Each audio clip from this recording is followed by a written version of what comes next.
Hello, I'm Eagle Gardens 1 on Instagram, and this is fucking talking shit with Eagle, episode 402. Hopefully, you guys have had a great day. I know I have. I've got a great guest for you this evening, someone that you guys have been asking for quite some time, Uncle Stoner. You want to tell us how you're doing, my friend, and of course, where they can find you? I'm doing great. Summer's finally starting to be here. Thank God. We're able to hopefully starting to get out there and be able to do things again now. What was the other question? Oh, where can you find me at? I got Instagram, Uncle Stoner on Instagram. I have Uncle Stoner on Facebook. Yeah. And then I have a YouTube channel, Uncle Stoner on YouTube as well, where I have various videos and stuff from our competitions that we throw to just various places I've gone and stuff and everything.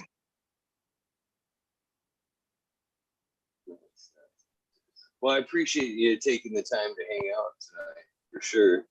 So, I guess we'll get this going. So what has led you down cannabis journey? When did cannabis enter your life? When did cannabis start with you? Well, honestly, I'm from a town called Grass Valley, California. And actually elevation is 2420. Believe it or not, look it up. Grass Valley, California, elevation 2420. And my father grew cannabis and stuff, not on our property, but the next door and stuff. And I had a cousin that was the black sheep of the family. He smoked a lot of cannabis, and about 10 years old, he introduced me to cannabis at that time. Of course, I didn't smoke it much. I only maybe smoked it a little bit in high school, and then straight out of high school, I went into the military. I think it was May 28th. I graduated high school. June 3rd, I was in boot camp. 15 years later, and I did close to 15 years, Navy and Army, working VA, hospitals, government service, and all that. And I have PTSD and also a bad back and stuff. And of course, the PTSD and all that stuff, they just kept on giving me all kinds of stuff, all kinds of pills and stuff. It just made me worse, made me more depressed, made me more anxiety, made me feel like life wasn't worth anything, until I finally decided to start trying smoking cannabis again. Started smoking cannabis again. It started giving me that new lease on life. And, and I've been smoking ever since. Now that's the only thing I use for my medication is cannabis.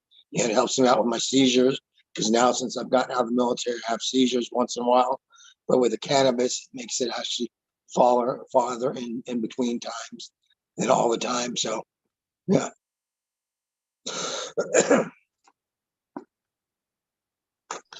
So how exactly does it help you with your anxiety and PTSD?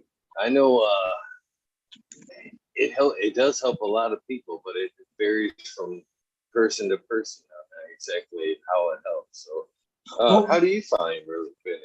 I know it doesn't sound odd, but one of the things I like is when I smoke a lot of cannabis, I don't have dreams really, so I don't have them flashbacks and the nightmares and stuff as much. So that helps.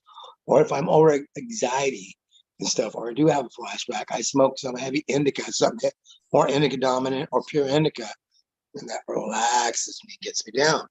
If I'm the opposite, where I'm depressed, moody and stuff, I smoke something with a more sativa, hybrid, more sativa dominant to give me that uplifting, energetic.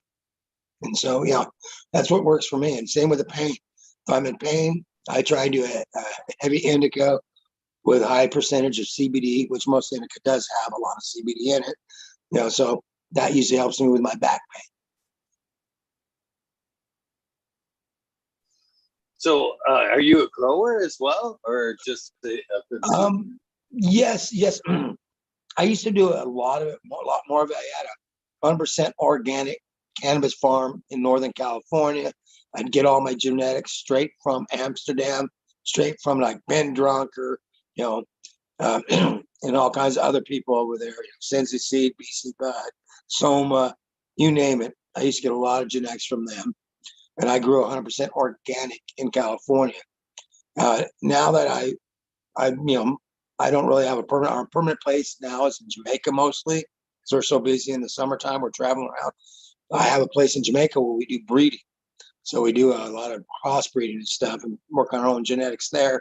And then I have a friend that he has a pretty good size grow operation, a nice little greenhouse, good size, over 40 some odd feet greenhouse. I don't know how many feet wide that we've been working our genetics in there too.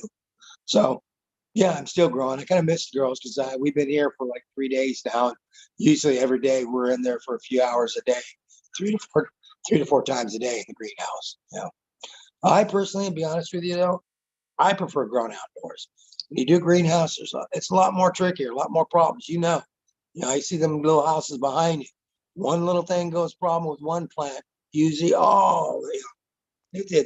it's harder to get them dialed in when you do greenhouse. Nutrients level, humidity, all that stuff, temperature and stuff, especially when you grow different strains.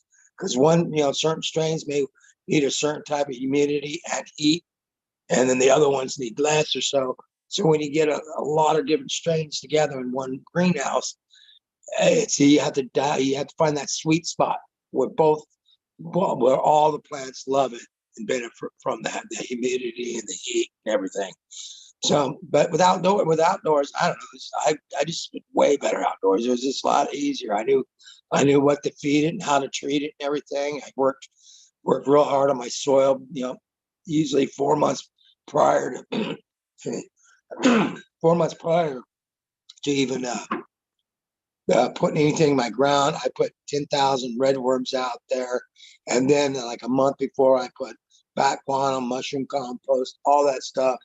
Just work it into the soil and everything, and then I feed it along advanced nutrients or some other nutrients periodically. But everything I put in that soil was just like gold. I don't know, my plants, I didn't really have that, no problems outdoors like you do indoors. Indoors, is set. It's tricky. It's a hard thing to do to get it perfectly dialed in. But I've seen some people out there that, have huge grow rooms, and they're just amazing. Like my friend Corey Bufkin, he owns one of them. It's 120,000 square feet grow facility in Aurora, Colorado. Every one of them plants look perfectly dialed in and gorgeous, from the veggie room to the flowering room to the cloning room. All it's just top notch, But it's hard to do.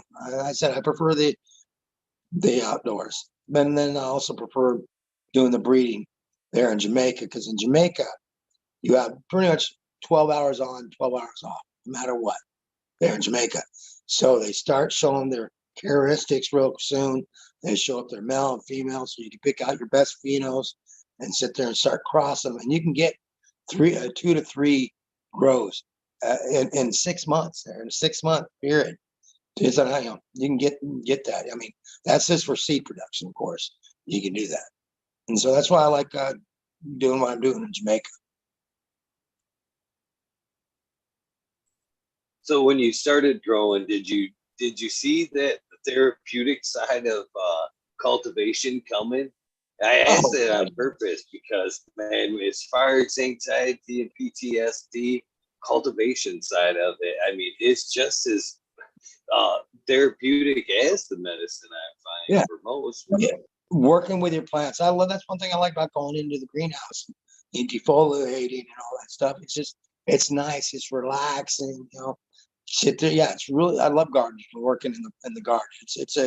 It's good for PTSD. It's good for relaxing, kind of getting your zen on, getting you in the right spot. Unless you have a lot of problems in your greenhouse, it's not so. Yeah, but as long as everything's going good in your greenhouse, it's like, yeah. But so. Yeah. I definitely have to agree with that. If everything's going right, it is the same place. Yeah. So are there some what are you breeding over there? I'm curious on what you got going on. Well, we got a few things, but one of the ones that we've been working on really mainly for the last 4 years is our Caribbean strawberry. Yeah, we started with Crockett Strawberry Fields. Then we took a sour purple Jamaican Tangy, Island Skunk, and a few other strains that we found there, picked out the best phenos and everything, and we crossed it, recrossed it, back crossed it, and double crossed it again. And we actually grew it out in Michigan, and we blasted it, and it's really nice. We enjoy the flavor. flavor that we get from it is like the old zebra stripe gum or the fruit stripe gum, that multiple fruit stripe gum back in the day you used to get, the real fruit. That's the first taste you get, and then from that it goes a little piney, and then straight to gas. So we're happy with it. We're happy with that one. We got a Streetwalker OG, Jamaican Streetwalker OG that is straight, all Jamaican land races that we picked out. We got that. We also have the Caribbean strawberry. One of the phenos that we found had more of a banana strawberry tangy kind of flavor to that. So we're working with them beans as well on that pheno. I got a reclining Buddha. It's 80% indica, 20% sativa. We crossed it with an M4 that's from Mexico. That was also 80% indica, 20% sativa to keep that high indica in that. But we're only in the first beginning stages of that one. So how long have you been working on the breeding side of cannabis? Breeding side of it for at least the last 4 years. I have a lot of friends. I know Matt Harvey from BC Butt Depot, him, Ben Drunker, and all his family, and a lot of other people, James Loud, all them guys that have great breeders and stuff that know what they're doing and stuff. I'm friends with them guys, and listening to them and understanding what you're looking for and characteristics of the phenos and stuff like that. Like, the pheno hunter, talked to him a few times. I'm sorry where I was going, chain of thought for a second. But yeah, the pheno hunter and all that. What was for some reason I forgot. I just did a nice bowl before we got on. So what was the question again? I get lost in my thoughts. I was asking what brought on the breeding side of things there.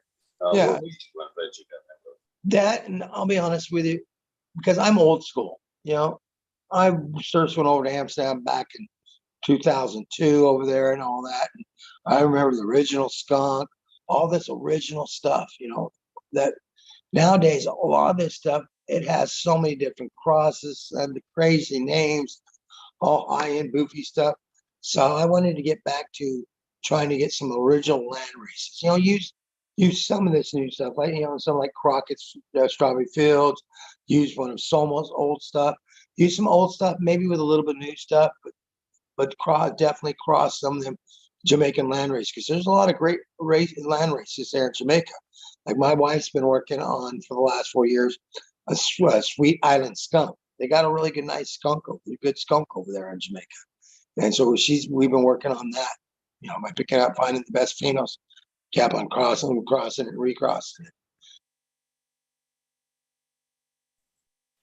Man, it must be exciting to be. I mean, just Michigan alone is the cannabis industry alone. I can't imagine trying to take it on as for the worldwide scale there. What are some of the differences you see from places in the cannabis industry at the moment? What's the question? What are some of the differences I see? What? From in location from cannabis. I mean, how they look at it, there Jamaica versus, here. Oh, they're like Jamaica, they're far behind us. I mean, there are some good growers there and stuff, but some of them, they may be good growers, but they don't have the curing part down. They don't have a good curing room, or they have a good curing room. They don't handle it proper or something like. So Jamaica has a long way to go between, there and the U.S. And as far as, back in the day, California was the place for cannabis. But yeah, you're right. Michigan, there's some great strains that come out of there. Like the GMO, which is a great one. My wife loves the GMO. That originated in Michigan, and that's a really, really good strain there. It's a good producer if you're making rosin or extracts, and it's just a really good high too. So that's a good strain there. But now more and more days, since more states are coming legal, all these people that used to do stuff in their closet, and, their basement and stuff, are being able to come, stuff that they've created and only their friends have been able to get a hold of, are now being able to bring out their skills and their passion out there. And so you're being able to also find some pretty unique stuff too. Some not too boofy, but unique enough where it's nice.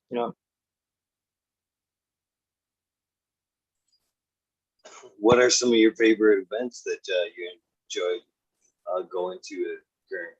Well, of course, our squash off competition, when we do our live interactive cannabis to rosin competition. I love doing that one. The Freedom Rally, Boston Freedom Rally. Hopefully, we're gonna be able to do it this year. They weren't able to do it last year. They had to do it via via Zoom, and that's a fun event because over 100,000 people come to the Boston Freedom Rally, and they have great music. We held the very first ever cannabis competition at the Boston Freedom Rally at the Boston Common, downtown Boston. So it's kind of interesting. I like that event. There's a there's an event happening in Missouri on the 27th to the 30th. It's called the Grow Trade Fest. Girl Jennifer Rouse has been putting together. It's looking like it's going to be a great one. It's at the Lake of the Ozarks, the Four Seasons there. So we're basically taking over the Four Seasons. There's going to be no cannabis sales. There are going to be novelty seed sales there, but you're allowed to smoke in the whole, there at the place. And in the VIP area, which holds over 300 people, we'll be doing our squash shop there. So that'll be nice. And then, of course, Vegas. Vegas is always a fun place to go now that they're, cannabis friendly and all that. We'll be doing our first squash shop in Vegas on July 9th in conjunction with Hayes Radio Secret Cup, and also the Cannabis Business Award shows, Cannabis Award shows. So that's going to be interesting because we've never done a squash off yet in Vegas. I'm just happy to be able to start getting out and doing it because it's been over a year and a half since we've been able to commute and be able to do shows and events and stuff. And now it's starting to be where they're allowing people to do it as long as they're vaccinated and stuff. They're allowing people to get out there more and more. So I'm glad. And I'm hoping it gets back to normal, back to where we have to have a show every month, or, maybe 2 shows a month. Right on.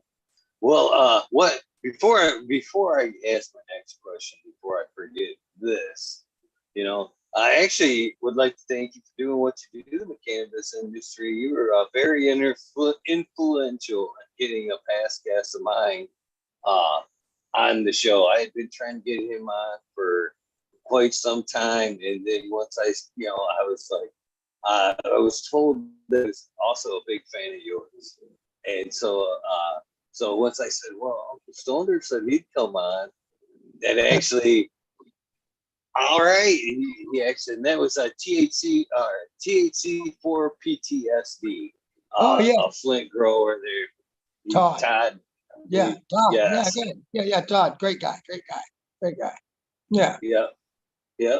So with a little bit of your influence there, I got him on the show. So thank you for that, my friend. No worries. So I appreciate, you're very influential with a lot of people as well. So what made you start the shop, to be honest? What led you down that road? Well, the reason kind of is I got tired of, being a judge and going to these competitions and all that. And, the consumer, all they hear is, oh, who won this? And they don't understand why that person won or anything. And unfortunately, a lot of these competitions nowadays, if you pay the right money, you can win. And I didn't think there was any value for the consumer or anything for them to get out of it. So I wanted to create a competition where the audience had a chance to learn from the judges. And so that's why I created Squash Off. It's a live interactive competition where the judges sit at a table facing the audience. And as they're judging, I ask them questions or the audience can ask them questions. And it's all done right there in front of them. We sit there and put a big TV screen up and project a trichome formation of the entry onto the TV screen for the audience to see and the judges to critique. So when the judges talk about it, I was pulled too early or not enough heads there, the audience can understand and know why that's important and stuff, and learn things from curing, handling to harvesting at the right time. They get to learn that. They get to understand terpene profiles and stuff. And I just wanted to get back and educate people, and let them go away with hopefully being able to make a smarter decision on, what cannabis they want to use and why, you know. And the people that win honestly win. They have something to brag about, It's an honest competition. You can't buy it. Everything's done out in the open. You know, I have a recording of Soma for Soma Seeds. He's been doing competitions for over 30 years. He said our competition is the most honest and transparent competition he's ever been involved in. And that's why I like it. People need, and my new slogan this year is put your cannabis where your mouth is. A lot of people talk about how their cannabis is the best, this and that's. Well, hey, let's put it on a microscope. Let these judges smell the terpene profile. Let's squash it, see what kind of rosin we get out. Let's see what that terpene profile looks like. And it's just a fun competition. I mean, we've done them all over the world. We've done them in Amsterdam twice. We've done them in Mexico. We've done some demonstration kind of squash offs in Jamaica. Not a full competition, just kind of educational stuff.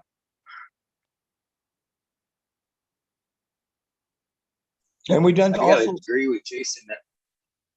I gotta agree with Jason Einstone in chat there. This sounds amazing. I love the idea. This honestly, I love everything about this thing so far.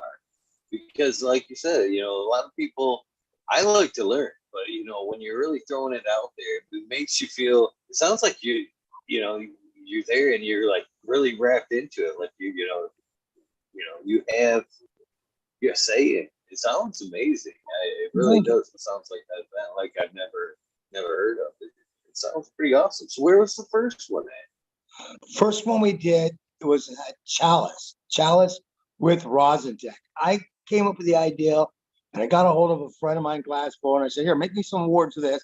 Called Rosentech up and said, hey, I want to hold this little competition at your booth. Okay, they didn't realize how many people would show up and how big it would be, but they pretty much let me use their whole booth, and they had a huge 50 by 50. And we in that time it was a 2-day, came to be a 2-day competition because we had, I think, 3 people tie for first. So we had to sit there and rejudge rejudge a few of them and stuff. But yeah, Chalice, 2017 was the first one we did. And even then we had Frenchie Cannoli, we had Mila, we had Giddy Up from Emotech and stuff. Master Yoda, Tony from SKB, Super Kind Buds out of Boston. I'm not sure who else, a few other people. But I always try and get highly educated judges that can precipitate that knowledge back to the audience and stuff. Not everybody's, I mean, some people are great knowing what, about cannabis, but not everybody's good about, talking about it, conveying their knowledge to people and stuff. And that's what I look for in judges, is someone that, can convey that knowledge that they have to the audience or answer a question that I ask them. And so I usually try and get judges that have at least 10 years or more experience. But sometimes, I mean, I've had, Soma, Frenchie, Mila, another guy named Steve Hayes, old school guy in Amsterdam, and a few others that I really, they probably have over 200 years experience combined in cannabis, So I like it. Because you get these, and I'm blessed to know a lot of these people. And if I ask them to be judges, they usually judge for me. So it's nice. It's a pretty amazing lineup right there. Love me. Had her on the show a couple times. Great lady. Please tell me you're having one in Michigan very soon. We were going to do it during Hash Bash Cup, but we had the opportunity to do Vegas for the first time. And since we've done, so as of right now, we don't have one scheduled, but maybe in October, I think we may be doing one. Hopefully, maybe October we'll do a squash off in Michigan again.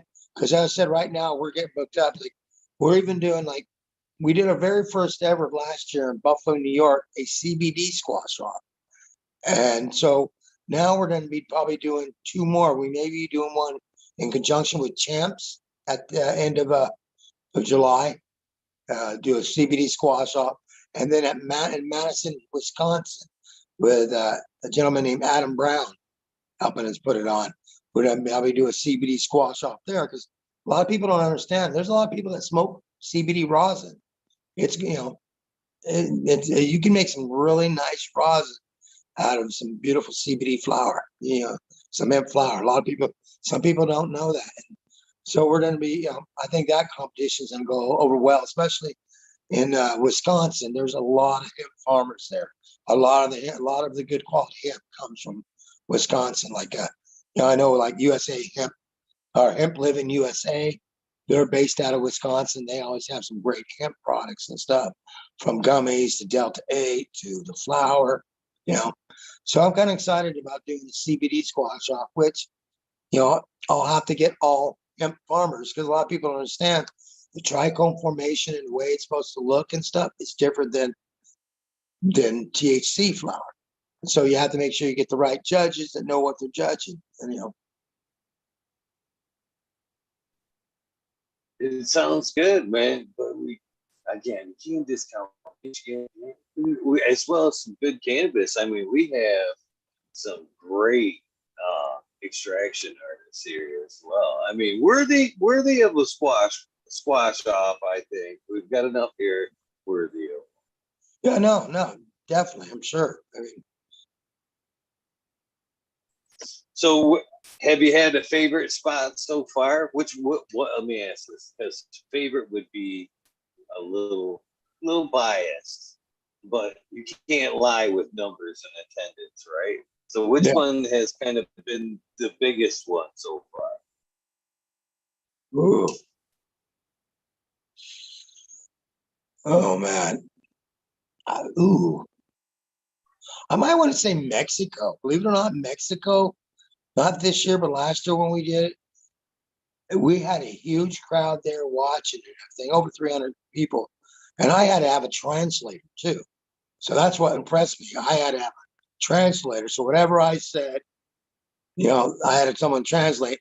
And if the judges didn't understand, so luckily most of my judges were bilingual there. So if I asked them a question, I just asked them to answer it back in Spanish. So I'd ask them one, so it'd be me asking the question, and then my translator saying the question to the audience, and then the judges answering back in Spanish. So, but I really enjoyed that one. They were really passionate about wanting to learn, and that was a good one. I enjoyed that.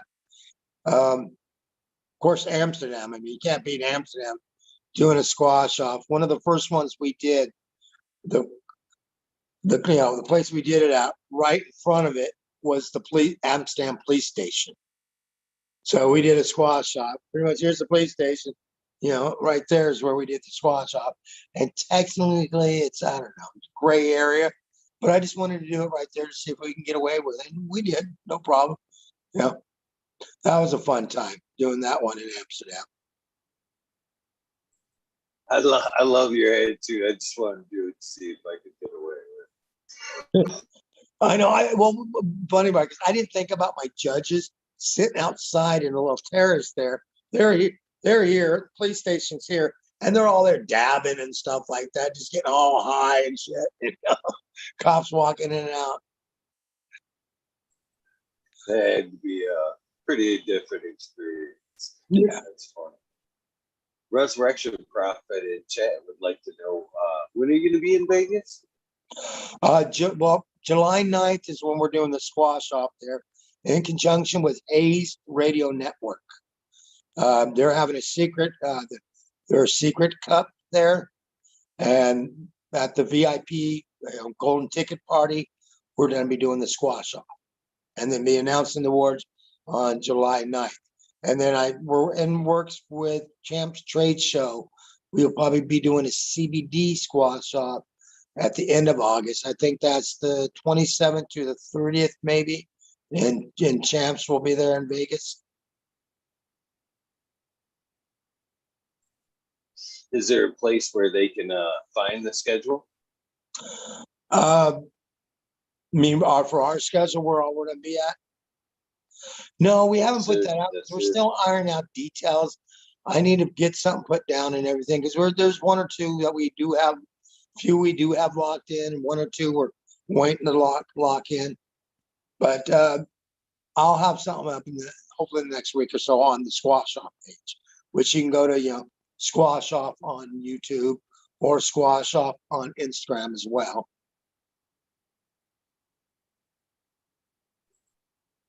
So you've named off a bunch of very, very incredible people in the cannabis industry. Who's been in particular like a mentor, if you will, or somebody that's been very influential in your journey? Oh, there's been so many of them. There's been a few. I mean, one, it's been kind of influential, having kind of made me look a different way in life. And unfortunately, he just passed away recently. He was my good friend George Young. George Young, also known as Boston George. Johnny Depp played in the movie Blow.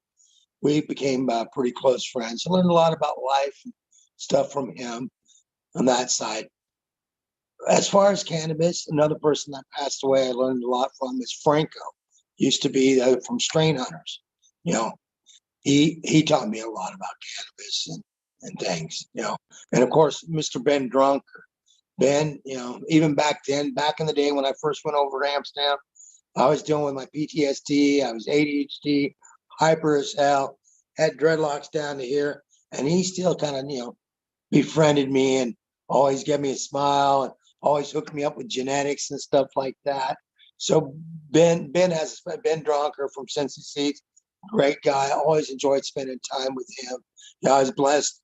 I think it was 2 years ago at the Jack Herrera Cup there. I was able to give him the Lifetime Achievement Award. So that was pretty nice. When it comes to hash, one of the persons taught me a lot about hash is a guy named Steve Hayes. This guy, he always has the best hash. I've actually been sharing some of his posts. Him and my other friend Jair, I've been doing little posts where Steve breaks out all this different hash and stuff. But that guy always had the best hash. Amazing stuff, you know. And then Mila, and then another person, Mila. She's always been, I've known her for over 20 years. Learn a lot about her and life and how she makes hash and stuff. And, I've been blessed. It's hard because I've been blessed to spend with a lot of old school people that have done a lot for this community. Some of them aren't here with us anymore, unfortunately. And then some are, but they're not doing well.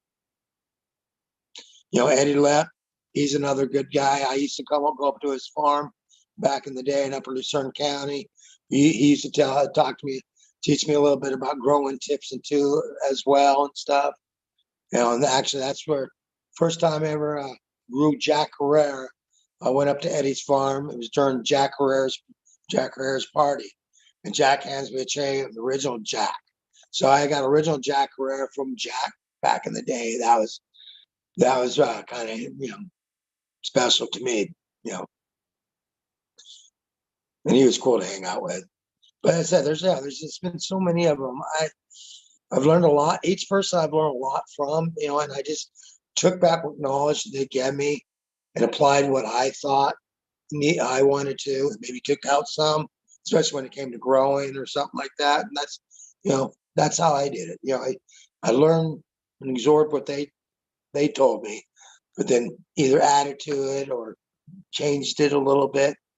But I was blessed to be able to, learn from some OGs, some real OGs, some old school growers, real old school, people that know life, experience life and live life. So I can't help but wonder, when was that moment for you that that you knew cannabis was what you wanted to do? I've had that moment myself where I've told myself, this is it. I'm all in, all in. I I don't know if I had that moment. I just, once I realized how much a better quality of life I had by smoking cannabis. And then once I went to Amsterdam and then I started growing and I just grew that passion. I guess it would be 2000, I guess 2002. It's, once I went over to Amsterdam and just saw all these different strains and all these different black sheep, as we called them back in the day, even then, even although California was legal, we were still the black sheep. It's not like it was, it is now today. I mean, and I guess it would be probably 2002. It's kind of like, I want to make a difference in this world. And I know cannabis will help out. That cannabis is important. It's going to help this world out in many ways, mentally, physically, monetarily, spiritually. There's so many ways this plant can help the human race out. And I wanted to be able to bring that to the world the best I could.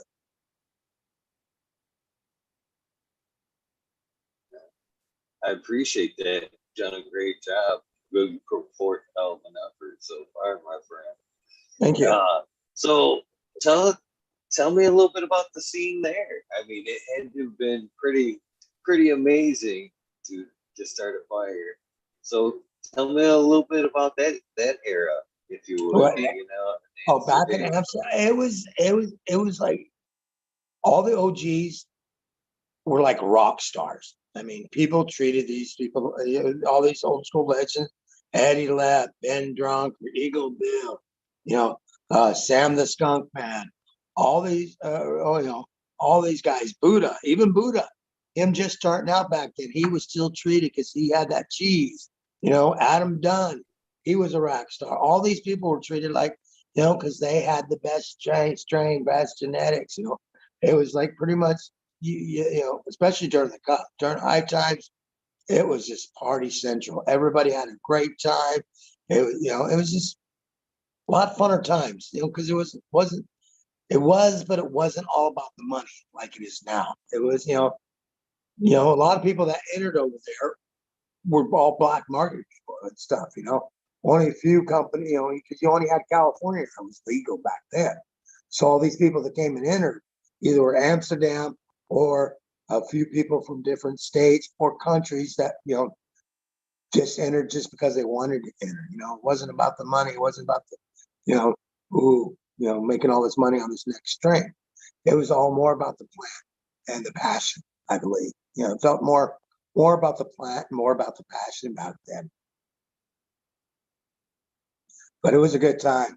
Always some parties, a lot of mushrooms being eaten, some great parties. And during the cup, if you're a judge and stuff, all these coffee shops would cater to you. I mean, you walk in there, you had pumpkin pie soup at Greenhouse. You go to this other place, little filet mignon, little things. I mean, they really did it up back then. They wanted to make sure they won because it was a high honor back then to win.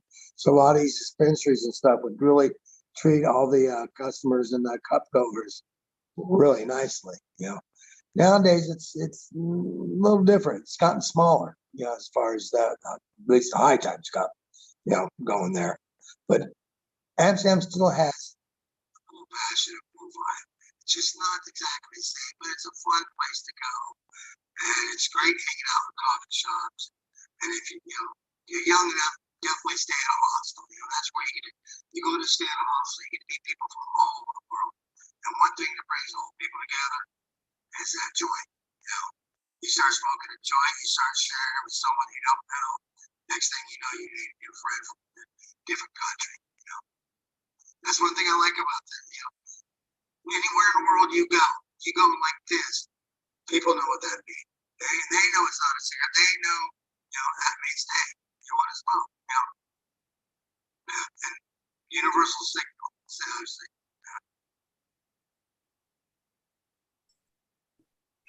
That it is. That it is.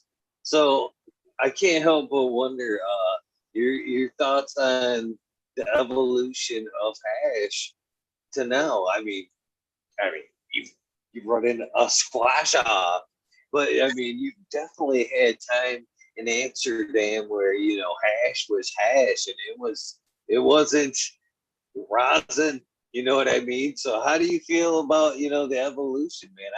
I to this day, I really appreciate that bubble. And it breaks my heart to see that bubble actually pressed into that rosin form. It's, such a great product as is. You know what I mean? So what are your thoughts on the evolution?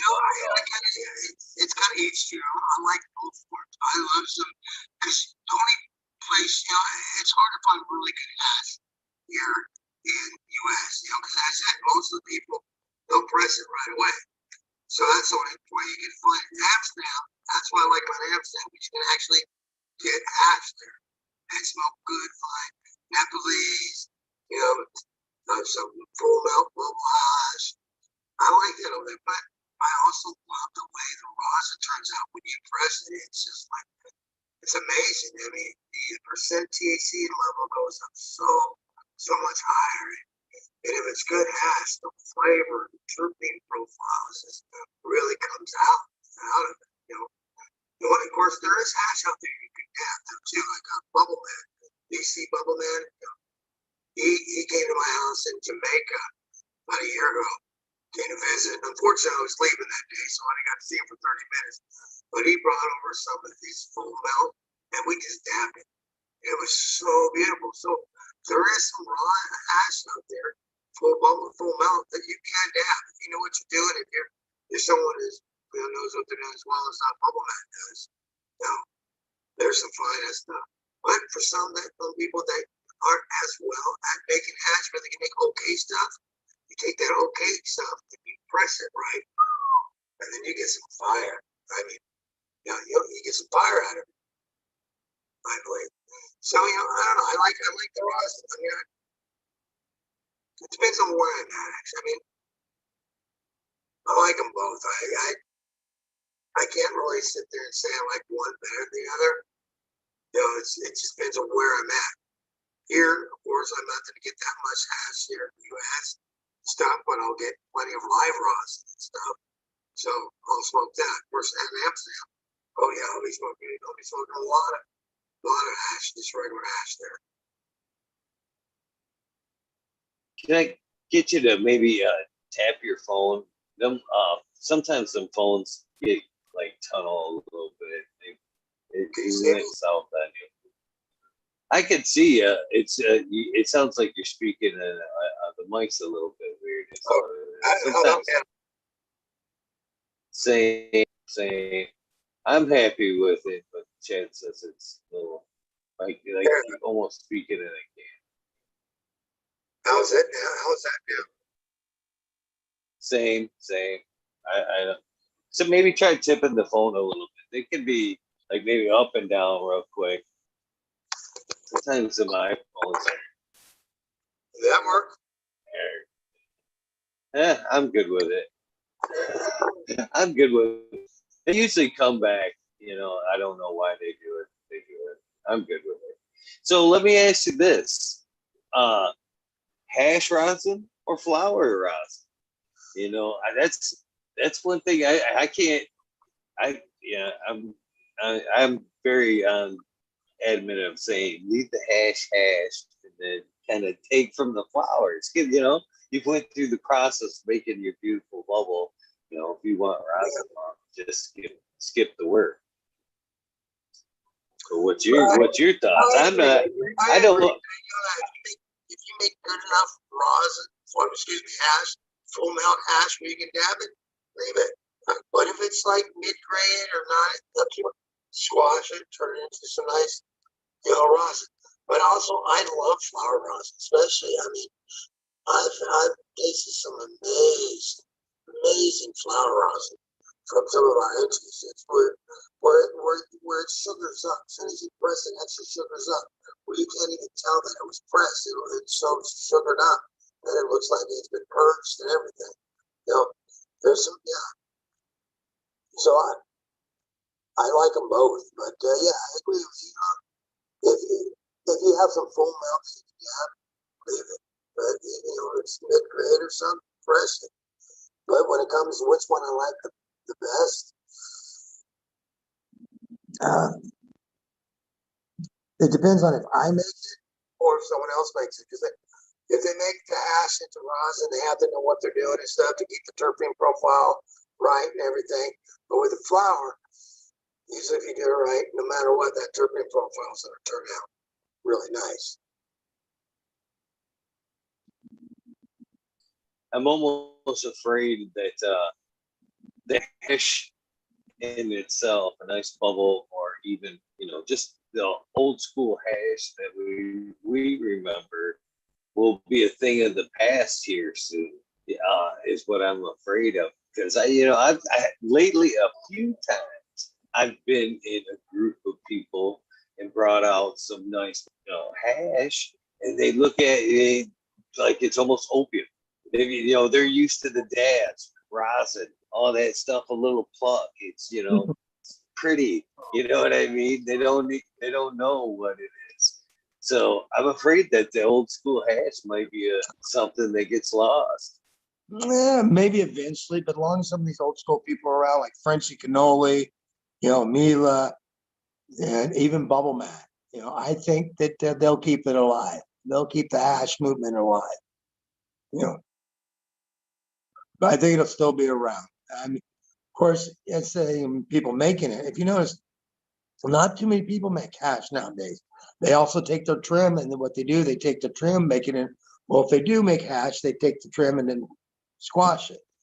But not nowadays. It's hard to find someone that just makes just hash for hash. So at least in Michigan, it seems that way. Back when 20 years ago, you can pretty much get hash anywhere in the U.S. No problem finding hash. But nowadays, it's dabs, it's rosin, live rosin. You have to know the right person to get good hash nowadays. Oh, don't get me wrong. I don't. It's not like I don't enjoy the beautiful extracts. They're very delicious. But I'm that guy. I'm that guy in Michigan. I guess at least one of the few that appreciate the hash and actually leave it as a nice hash product, or at least try. But yeah, I don't know. If I ever got into the swishing there, I think I would tend to swish the flour and still appreciate the fine art of hash. Save some time. Again, save some time.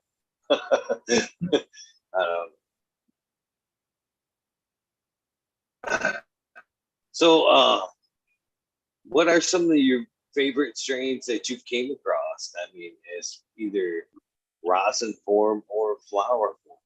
One of my favorites, and it's hard to find the original. It's called Rockstar. Really enjoyed the old original Rockstar. Had a very nice fruity flavor to it. It was really nice, and I grew that for a few years until you couldn't find the seeds anymore. And then now they got another Rockstar coming out there, but I don't think it's original because I know the guy had the seeds. He got rid of them to one person, and that person lost them somehow. So I don't know.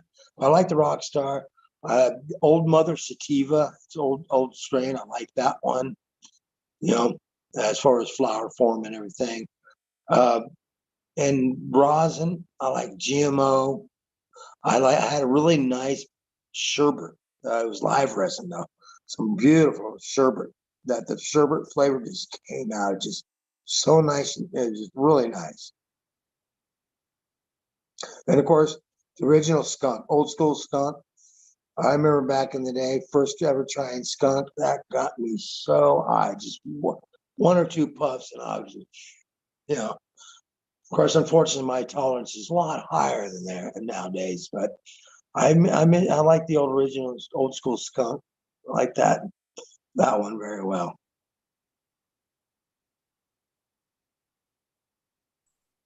All good ones there. I see some people from Spain asking, will you be in Spain anytime soon? I haven't. It's been a while since I've been. I'd love to go there eventually and do a squash off there. I used to go there a lot for the Spanibus actually, but I haven't been there. It's been a few years since I've been there.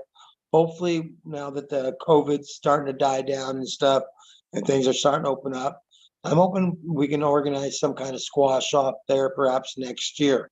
Yeah, I got a few friends that are living in Barcelona and a few other places there in Spain. Like Nerd Extracts. He's a good friend of mine, and a few other people that are over there. I'd love to go see. I enjoy it over in Spain. They're very passionate as well about their hash, about their flower, about everything. They're very passionate when it comes to cannabis. Spain. Yeah, it'd be a good time. I hope to cross off the span of this event someday off. It's definitely on my bucket list. I hope Yeah, I to went get to over the third there. one they ever had. I went to the third Spanibus they ever had back in the day. It was kind of interesting because they had it at the Olympic Coliseum, Olympic area where they had the Olympics at back in the day. So it was really nice. And of course, it's grown so much. Last time I went there, I could not believe how bigger it grew. And it's a cool event though. It's a really fun event as well. Has there been one in particular cannabis event throughout your lifetime that's been the one? What's that? Has there been one in cannabis event that has stood out in all your years? One in I guess particular yeah, day? it would probably be the last time I went. Probably the last time I went to Spanish because it was 2015. It's been a few years since I've been over in Spain, and I got to and actually going out doing things. And I got to go there and do a thing called Cannabis World Now. Got to run into all my other friends and stuff. I really enjoy Spanish. That's a fun one. That's one of the ones that sticks out in my mind a lot is Spanish. It's a fun. A lot of people go to it. A lot of parties, a lot of networking. It's a good time. I enjoy that one a lot. So, well, Mr. Uncle Stoner, I know you said you had some traveling you had to do in the morning, and Yeah, I'm very great, very, very grateful for your time and coming on. And rather than you wearing you down to the last second, I would rather leave on a good note with the possibility of someday getting you back. So, uh, I'd like to thank you for coming on. But before we go, I'd like to go over a couple of things, just a couple of minutes with you. First and foremost, I'd like to give you an invite to what I call the wormhole. The wormhole is it Monday nights for sure. The wormhole usually 2 a.m. They start here in Michigan, but they go from like tonight after I end the show, for instance. I'll end this, and then I'll pick up the rest of the evening with the wormhole. Wormhole is always open to any past guests that have been on the show. It's an ever evolving panel. So, one night we may be talking about hash, we may be talking about growing, we may be talking about mushrooms, conspiracy theories. It's an every night show. So, content may vary from night to night to keep it fresh. But this is your formal invitation to that. It is the very same Zoom link that I sent you tonight. That is always good. Anytime that you'd like to hop on and have a conversation with us, promote an upcoming squash off that you'd like to get the word out, I would use that link for that as well. I would greatly appreciate it. We can't find you unless we know where you're at. So if you'd like yeah. to pop on and tell us what's going on, it'd be awesome. So please don't lose that link. And if you do, just ask for it, and I'd be happy to send you another one. It's open anytime you'd like to use it. Please don't think you need an invitation. And the Okay. last thing I'd like to get from you is old school like radio soundbite where the artist or the guest would come on. Hey, this is 105.5 FM. But in this case, what I'm looking for is something along the lines of, hey, this is Uncle Stoner, and I'm on fucking Talking Shit with Eagle, episode 402. You can add whatever you want. Make it your own. Put your Instagram, whatever you'd like I'll do on my there. best. Let's see. Eagle Gardens in Hill. All right, wait. Use Eagle Gardens or what's it, Neil? It's fucking talking shit with Eagle is the name of the show. Eagle Bill. Okay, Eagle Bill or Eagle Gardens. Just Eagle. Fucking talking shit with Eagle. All right. Hey, this is Uncle Stone. I'm fucking talking shit with Eagles. Have to be careful. My in-laws are in there. Don't think I'm cussing up a storm. But this is a great show to check out. This is Uncle Stoner. Check out Squash Off all around the world, especially in Vegas, Missouri, Wisconsin, Mexico this year. We're hitting it all, even more next year. Peace out, many blessings. Keep on growing that plant and that knowledge and that passion. Amazing. And again, thank you very much. You know, getting here to get to know you a little bit tonight, I can very much understand why you were so much asked for this evening. An amazing Well, I guy. appreciate it. I thank for everybody to meet listening. I appreciate for everybody listening and asking for me to come on. It was a good time. Thank you. Well, thank you for coming on. Have get some rest, have some safe travels tomorrow, and hopefully we'll see you either on the show or at a Squash Off event soon.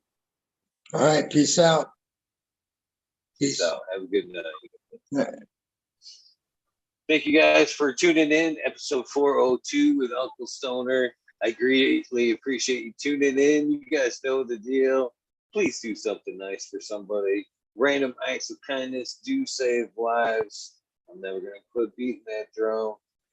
Well, give me a few minutes. It is 12:30. I'm going to get a little bit of watering done. What do you guys think about 1:30? 1:30, we'll get another wormhole going. You want to get it earlier than that, DM me. Maybe we can get something popping. Thank you guys for tuning in. I'll see you guys in a few, hopefully in the wormhole. Thank you for tuning in.